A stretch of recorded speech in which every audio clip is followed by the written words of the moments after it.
مولانا طارق جمیل کے بیٹے کو کس نے مارا، کس نے نہیں مارا، آج اس ویڈیو میں آپ کو سارا کچھ بتا دیں گے کہ مولانا طارق جمیل کے بیٹے کو کیسے گولی لگی، کیسے مرا اور ان کے ساتھ کیا حادثہ پیش آیا۔ سب سے پہلے تو ابھی اس بات پہ بات کرتے ہیں کہ مولانا طارق جمیل جو تھا ایک عالم دین تھا اور بہت بڑا عالم ہے، اور دوسری بات یہ کرتے ہیں کہ عالم دین کا بیٹا یعنی اس نے کیسے خودکشی کی۔ تو اس کے لیے ہم لوگ کو یہ سوچنا چاہیے کہ عالم دین کا بیٹا کیسے خودکشی کر سکتا ہے، جس کا ابو خود ہی ایک فتوائیں جاری کرتا ہے یعنی خودکشی حرام ہے۔ تو دیکھیں، ایک بات سوچیں، عالم دین سے بالکل ہنسی مذاق بالکل چھین لی گئی ہے، عالم دین کی ہنسی، وہ مسکراہٹ، وہ ساری چھین لی گئی ہے۔ عالم دین ابھی بہت پریشان ہے، اس بارے میں پریشان ہے کہ اس کی بیٹے لخت جگر جو ہے وہ ابھی مر چکا ہے۔ تو اللہ ان کو جنت الفردوس عطا فرمائے گا۔ تو ابھی آگے چلتے ہیں، میں آپ کو بتاتا ہوں کہ اس نے کیسے گولی لگی، کس نے ماری، کس نے نہیں ماری، کیا وجہ تھی، کیا مسئلہ تھا، بیمار تھا، کیا مسئلہ تھا، یا وہ دماغی مریض تھا۔ تو اس کے چیک کر لیتے ہیں۔ تو عالم دین کی مولانا طارق جمیل کے بیٹے عاصم جمیل کی وفات کے اوپر آج بات کرتے ہیں، ٹھیک ہے۔ تو آج ان کی وفات کے اوپر بات کریں گے کہ عالم دین ایک بہت بڑا عالم، یہ بات کرتے ہیں ہم لوگ عاصم جمیل کی۔ عاصم جمیل جو ہے ایک پڑھا لکھا شخص تھا، بہت اچھے خاصے اس کی یہ ڈگریاں تھیں۔ تو ڈگریوں کے مطابق تو اس نے ایک بات کہی تھی کہ بھائی بات سنیں، اگر یہ ہمارے عالم دین بیٹے اور اس کا پڑھا لکھا ایک بیٹا تھا تو اس کے لیے ہم لوگ کو سوچنا چاہیے، تو وہ بندہ کیسے خودکشی کر سکتا ہے۔ اگر وہ خودکشی کر رہا ہے تو خودکشی تو یہ حرام ہے۔ تو مولانا طارق جمیل کو یہ بات سوچنی چاہیے کہ اگر وہ فتوائیں دیتے ہیں، وہ بات کرتے ہیں کہ بھائی خودکشی حرام ہے، تو اس کے بیٹے عاصم جمیل نے خودکشی کیوں کی؟ میرے بھائی، وہ اس نے خودکشی نہیں کی، وہ ایک ڈپریشن کا مریض تھا، وہ اس وجہ سے اس نے خودکشی کر لی ہے۔ تو وہ ڈپریشن کے مرض کی وجہ سے رات کے ٹائم یہ اپنے روم سے نکلا تو اپنے سیکورٹی گارڈ کے پاس گیا۔ جیسے وہ سیکورٹی گارڈ کے پاس پہنچا تو وہاں سے ایک سیکورٹی گارڈ سے اس نے گن لے لی۔ تو گن لینے کے بعد اس نے اپنے آپ کے اوپر ایک فائر کر دیا۔ تو فائر کرنے کے بعد وہ وہاں پہ جو گن مین بیٹھا تھا، تو گن مین نے یعنی چیخیں لگا دی، اس نے کہا کہ بھائی یہ بندہ مر گیا، یہ اس بندے نے گولی چلا دی، میرے سے زور سے چھین لی، ٹھیک ہے۔ تو یہ بات ہمیں سوچنی چاہیے کہ بھائی کوئی بھی اپنی زندگی سے بیزار نہیں ہوتا، چاہے دنیا میں کتنا بھی بڑا بندہ ہو، اپنی زندگی سے بیزار نہیں ہوتا۔ تو ہم لوگوں کو یہ بات سوچنی چاہیے، کوئی بھی ہو، کوئی بھی شخص ہو، اپنے آپ کو اتنا تنگ نہیں کرتا، اتنا اپنے آپ کے اوپر فائر کر نہیں سکتا۔ وہ اسی لیے فائر نہیں کر سکتا کیونکہ ایک بڑا سا عالم کا بیٹا تھا اور ایک بڑے عالم دین گھر میں پیدا ہوا ہے، اور ماشاءاللہ یعنی ہر چیز گھر میں اس کی پوری تھی۔ تو ہم لوگ کو یہ سوچنا چاہیے کہ بھائی اگر وہ بندہ اپنے اوپر فائر کر لیتا ہے تو ہم نے صرف یہ سوچنا ہے کہ بھائی اگر وہ اپنے اوپر فائر کر دیتا ہے تو وہ اس کو چھڑانے والے کوئی نہیں آ رہے، ٹھیک ہے۔ تو وہ چھڑانے والے کی بات یہ ہے کہ اگر وہ کمرے سے نکلتا ہے، ٹھیک ہے، ہم لوگ یہ بات مان لیتے ہیں کہ وہ بندہ کمرے سے نکل لیتا ہے، تو کمرے سے نکلنے کے بعد وہ یہ نہیں سوچتا کہ بھائی میرا نقصان ہے، میرا فائدہ ہے۔ تو ڈپریشن کے مریض جو وہ زیادہ تر لوگ ہوتے ہیں، ٹھیک ہے۔ تو وہ ڈپریشن کے مریض ہو، کوئی بھی ہو، چاہے آپ ہو، میں ہوں، اور یہ ایک عالم دین کی گھر میں پیدا ہوا ہے، تو یہ چیز نہیں چاہتا تھا۔ اور یہ سارے یوٹیوبر جو ہے مولانا طارق جمیل کو نشانہ بنا رہے ہیں کہ عالم دین کے بیٹے نے خودکشی کی۔ بھائی دیکھیں، اپنے اوپر بندہ جو ہے ایک بندوق کا فائر تو کیا اپنے اوپر کسی کی گالی گلوچ بھی برداشت نہیں کر سکتا، ٹھیک ہے۔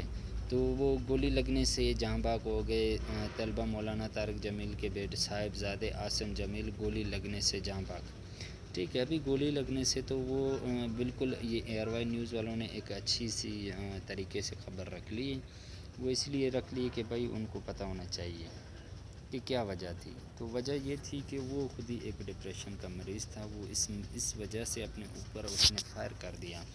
تو فائر کرنے کے بعد ہم لوگ کو یہ سوچنا چاہیے کہ ہمیں ایک عالم دین، ایک اچھی سی باتیں سنانے والا، ایک اچھا عالم دین ہے، اچھی باتیں ہمیں سناتے ہیں، تو ہم لوگ کو اس کو نشانہ بنانا نہیں چاہیے، ٹھیک ہے۔ تو وہ نشانہ ہم لوگ نہیں بنائیں گے تو وہ ہمیں یہ پتہ ہونا چاہیے کہ بھائی عالم دین کا بچہ ہے تو وہ خودکشی نہیں کر سکتا۔ تو خودکشی کی بات کی یہ لوگوں تک میں بات پہنچانا چاہتا تھا کہ لوگ یہ بات سمجھ لیں۔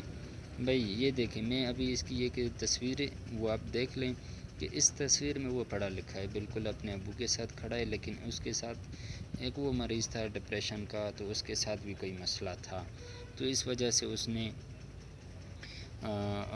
خودکشی کر لی، لیکن وہ خود کو بھی اس کو پتہ نہیں تھا کہ میں نے خودکشی کی ہے۔ جب بندہ ڈپریشن میں آ جاتا ہے تو وہ بہت ساری پریشانیاں اپنے سر پہ لے کے وہ ایسے سمجھتا ہے کہ ابھی دنیا ختم ہونے والی ہے، زلزلہ آنے والا ہے، دنیا ختم ہونے والی ہے، تو لوگ اسی لیے وہ سوچتے رہتے ہیں کہ بھائی یہ بندے نے خودکشی کیسے کر لی، اس بندے نے خودکشی کر لی۔ تو زیادہ تر لوگ جو ہیں دنیا میں وہ خودکشیاں کرتے ہیں، وہ خودکشی دو وجوہات کی وجہ سے کرتے ہیں، ایک غربت کی وجہ سے، دوسرا مینٹلی طور وہ فٹ نہیں ہوتے، وہ اس وجہ سے خودکشی کر لیتے ہیں۔ تو ہمیں بالکل ایسے سوچنا نہیں چاہیے، کسی بندے کے لیے، کسی کے لیے غلط نہیں سوچنا چاہیے۔ ہر انسان کا اپنا ماں باپ بالکل وہ اپنے بچے کے ساتھ پیار کرتے ہیں، کوئی بھی ماں باپ اپنے بچے کے لیے ایسا نہیں سوچتا کہ میں اس کے لیے غلط بات کروں، یا میرا بچہ بیمار رہے، یا میرا بچہ اپنے آپ کے اوپر فائر کر دے، اپنے آپ کو مار ڈالے، تو یہ کوئی بھی نہیں سوچتا، اور کوئی انسان بھی نہیں چاہتا کہ اگر یہ میں مر جاؤں تو کیا ہو جائے گا۔ دیکھیں ایک سوچنے والی بات ہے، اگر ایک چڑیا ہے نا، چڑیا بھی انسان سے دور بھاگتی ہے کہ ایسے نہیں مجھے پکڑ لے، قید کر لے، مجھے مار لے، تو یہ جو ہے یہ غلط باتیں ہیں، یہ غلط منفی پروپیگنڈا ہے، لیکن لوگوں کو سوچنا چاہیے اس بات میں۔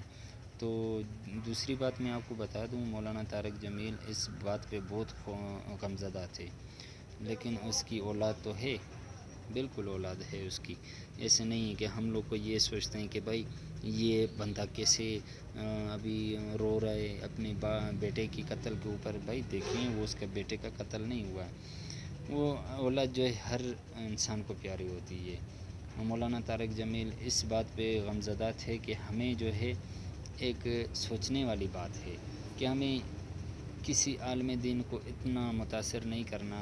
لوگوں نے غلط تصویریں رکھ لی، ایک دوسرا دبئی میں بزنس مین تھا، اس کی تصویر رکھ لی کہ بھائی یہ بندہ جو یہ عاصم جمیل ہے۔ بھائی دیکھیں عاصم جمیل یہ جس کی آپ تصویر دیکھ رہے ہیں، ٹھیک ہے، اور کوئی نہیں ہے جو مولانا طارق جمیل کا بیٹا ہے، بالکل یہی ہے۔ یہ تھوڑا کچھ عرصے سے بیمار تھا، مینٹلی طور فٹ نہیں تھا، تو اسی لیے لوگوں نے یہ تصویریں اپلوڈ کر دی کہ بھائی یہ ہو گیا، یہ ہو گیا، بالکل غلط بات ہے۔ لوگوں کو سوچنا چاہیے کہ بھائی اگر ایک عالم دین بات یہ سوچتا ہے کہ ہر کسی کو ہدایت دیتا ہے کہ خودکشی حرام ہے، خودکشی حرام ہے، تو یہ سوچنی چاہیے ہم لوگوں کو بات کہ بھائی اگر خودکشی حرام ہے تو یہ ہم لوگ بولتے ہیں کہ یہاں عالم دین کے بیٹے نے کیوں کر لی خودکشی۔ بھائی وہ مینٹلی طور فٹ نہیں تھا، وہ ایک وجوہات ہوتی ہے انسان کی۔ دیکھیں اس تصویر میں یہ اپنے باپ بیٹے کتنے خوش ہیں، یہ انسان چاہے گا کہ اگر میں خودکشی کر لوں تو میں کدھر جاؤں گا، کدھر نہیں جاؤں گا۔ تو اس کی ٹریٹمنٹ چل رہی تھی اور سارے اس کے علاج وغیرہ چل رہے تھے، لوگوں نے یہ غلط بیانات دیے ہیں کہ عاصم جمیل کے بیٹے عاصم جمیل نے جو ہے وہ ایک خودکشی کر لی ہے۔ ٹھیک ہے، اگر خودکشی کی ہے یہ ہمیں نہیں سوچنا چاہیے کہ اس نے خودکشی کی ہے، لیکن اسے ایک مینٹلی طور وہ فٹ نہیں تھا، لیکن اپنے یہ غم جو ہے اپنے ماں باپ کے سوا اور کسی کو نہیں ہوتا، یہ غم جو ہے سب سے زیادہ اپنے ماں باپ کو ہوتا ہے، اور کسی کو نہیں ہوتا۔ یہ غم جو ہے اپنے ماں باپ ہی محسوس کر سکتے ہیں، اور کوئی نہیں کر سکتا۔ تو ہم لوگ جو ہے یہ پاکستانی لوگ یا باہر ملک میں رہنے والے یہ ہر کسی کو غلط کہہ لیتے ہیں کہ بھائی اس کے بیٹے نے ایسے کر دو، اللہ رحم کرے، یہ سوچنے والی بات نہیں ہے۔ اللہ غفور رحیم ہے، اللہ رحم کرے، ہر کسی کے بچوں کو اللہ صبر و تحمل دے، ہر کسی کے بچے کو۔ دیکھیں اس کی تصویر میں بہت مجھے بھی دکھ ہوا اس کا، ایسا نہیں کہ مجھے دکھ نہیں ہوا۔ ویڈیو اچھی لگے تو لائک کر دیں، سبسکرائب کر دیں، ملتے ہیں انشاءاللہ اگلے کسی پروگرام میں، بڑی مہربانی۔